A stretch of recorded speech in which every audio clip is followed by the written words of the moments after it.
Donc, je m'en vais rapidement vous faire une brève présentation de la Fondation. Donc, une structure d'utilité publique en charge justement de la mise en œuvre de la politique RSE du port autonome de Dakar, mais aussi sa politique de mécénat. Donc, c'est une structure récente qui a été créée en 2018, donc, qui a pour mission justement de contribuer à l'amélioration des conditions de vie des populations sénégalaises vulnérables, mais précisément aussi dans les zones vulnérables pour justement leur faciliter un développement socio-économique. Cette structure d'utilité publique a eu quand même à faire beaucoup d'actions sociales au niveau, je dirais, du territoire national, donc dans toutes ces zones, à travers naturellement des projets structurants dans le domaine de la santé, dans le domaine de l'éducation, de la formation, insertion, de l'inclusion sociale, de l'environnement et de la culture. Donc tout ceci adossé aux objectifs de développement durable, donc en cohérence avec les politiques, je dirais, du gouvernement. Mais aussi, ça a permis aujourd'hui quand même de réaliser plus de 200 projets au bénéfice des populations vulnérables, donc qui sont peut-être environ, je dirais, estimés à 4,5 millions. Donc, je dirais, tout ceci est le fruit, en tout cas, d'une vision éclairée et des valeurs solides, donc, en tout cas, conduit par le directeur général du port autonome de Dakar, M. Waly Diouf Bodian. Donc, merci pour votre aimable attention. Monseigneur, c'est pour nous aujourd'hui un énorme plaisir et un honneur de nous retrouver ici avec vous,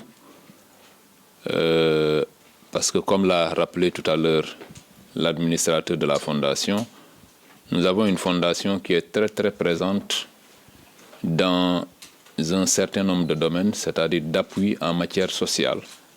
Et dans ce cadre-là, je pense que depuis quelques années, la Fondation a appuyé toutes les organisations religieuses, qu'elles soient toute obédience confondue. Nous avons déjà eu à soutenir un certain nombre de paroisses, elle l'a rappelé tout à l'heure. Et aujourd'hui, c'est pour nous un plaisir de nous retrouver ici, dans le cadre de ce qu'on appelle une opération qui devrait permettre d'avoir un mois béni pour tout le monde. Quelle que soit l'obédience, nous sommes présents ici et Dieu fait bien les choses. Cette année, nous avons une sorte de couronnement du dialogue islamo-chrétien parce que nous avons le carême et le ramadan qui coïncident à la même période. Donc, tous en symbiose, comme si Dieu voulait nous rassembler, parce que nous ne nous sommes jamais séparés en fait. Les deux périodes coïncident. Et donc, nous, notre fondation agit et vient ici dans un cadre, je n'ai pas un peu les détails de ce que nous faisons, d'ailleurs il n'est pas très très indiqué de donner le détail de ce qui a été fait, mais c'est un appui que nous faisons et nous le faisons avec beaucoup de plaisir.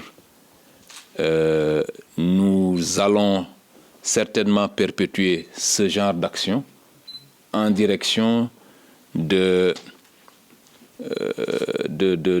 la communauté catholique dont nous sommes, je pense qu'entre Sénégalais, moi il m'arrivait, c'est vrai que ça fait peut-être une trentaine d'années que je ne suis pas revenu, mais il m'est arrivé de venir ici. Je suis venu ici à la cathédrale une seule fois.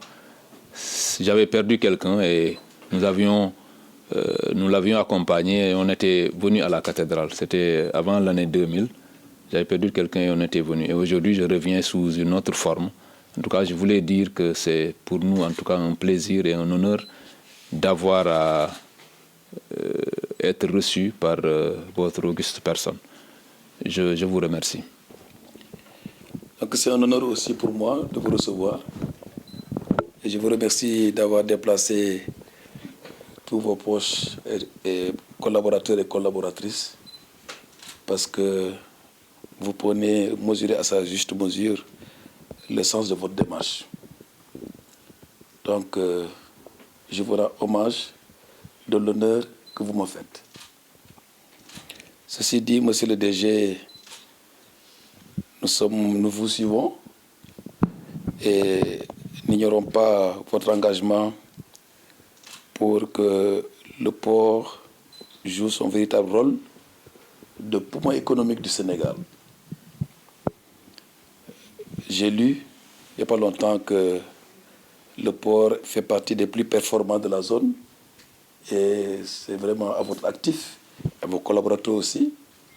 Et je vous en félicite en vous encourageant d'œuvrer dans cette direction. Si le port marche, eh bien l'économie souffle bien. Ceci dit, je salue la présence de Madame, l'administrateur de la Fondation, dont nous avons entendu parler déjà. Nous suivons par la presse aussi les actions que vous menez, même jusqu'au plus profond du pays. Et cela est important pour que la richesse soit aussi partagée, même jusqu'aux frontières les plus lointaines. C'est la notion d'équité qui est chère à notre président et à son Premier ministre. Il en est de même dans la gestion aussi des ressources dont Dieu soit loué, regorge, pour ainsi dire, notre pays. Vous avez bien expliqué, Madame, le rôle de la Fondation, qui est le bras social de l'entreprise. Il y a quelques années, le pape Benoît XVI avait écrit une lettre après la grande crise économique qui a commencé aux États-Unis, disant que une des causes, c'est que les entreprises ont oublié le volet social qui est le leur. Au profit doit être joint le don. Au profit doit être joint le don. Sinon l'entreprise devient inhumaine. Elle doit être au service de l'humain. Et c'est depuis lors que la notion de RSE a été vraiment mise en exergue pour justement expliquer, en tout cas, cette dimension sociale inhérente à l'entreprise pour qu'elle poursuive sa vocation humaine et humanisante. Donc, c'est pour vous dire que l'Église partage pleinement cette vision de l'entreprise qui entre dans ce qu'on appelle l'enseignement social de l'Église. Tout doit être au service de l'humain. Si on cherche le gain et le profit seulement, eh bien, on perd la vocation de service de l'humain. Et le port est dans cette direction et je m'en réjouis. Et je vous exhorte vraiment à ce que cette dimension soit mise en exergue et même se développe au fur et à mesure que le port se développe. Donc, je suis reconnaissant et je partage vraiment cette vocation de la Fondation. Vous l'avez dit, vous voulez que ce mois béni soit béni pour tout le monde. C'est ça notre Sénégal et vous le traduisez par cette démarche et par les dons qui l'accompagnent. Dimanche dernier, j'étais à Palmarin, très loin, aux îles du Saloum là-bas, Diffère, où nous avons célébré la journée de Caritas. C'est-à-dire où j'ai appelé les chrétiens, pendant ce temps de carême, à savoir que le jeûne appelle la miséricorde vis-à-vis des autres. Sinon, on pense à soi seulement. Donc, quand on jeûne, l'esprit doit s'élever vers Dieu, mais aussi la main doit se tendre vers les autres. Donc, c'était la journée de la Caritas. Et à la fin de la messe, j'ai dit ce que vous avez dit, qu'aujourd'hui, Dieu nous fait comme un clin d'œil, parce que la première lecture de la messe parlait d'Abraham, le père des croyants. Voilà. Que les textes de la prière avaient donné un exemple pour sa foi. Dieu lui dit, lève-toi, quitte ton pays, et Abraham s'exécute. L'obéissance. Et cela est un des principes de l'islam. Voilà. La foi, c'est cela, l'obéissance. Et j'ai dit, Dieu fait bien, nous sommes ensemble en Ramadan et en Carême, c'est pour vraiment nous aider à renforcer, à préserver cet héritage que le Sénégal peut vendre et être fier. Et vraiment, je dis toujours que cela doit être transmis aux jeunes générations. Parce que c'est un patrimoine et un héritage dont nous sommes fiers, mais qui est fragile. Le dialogue,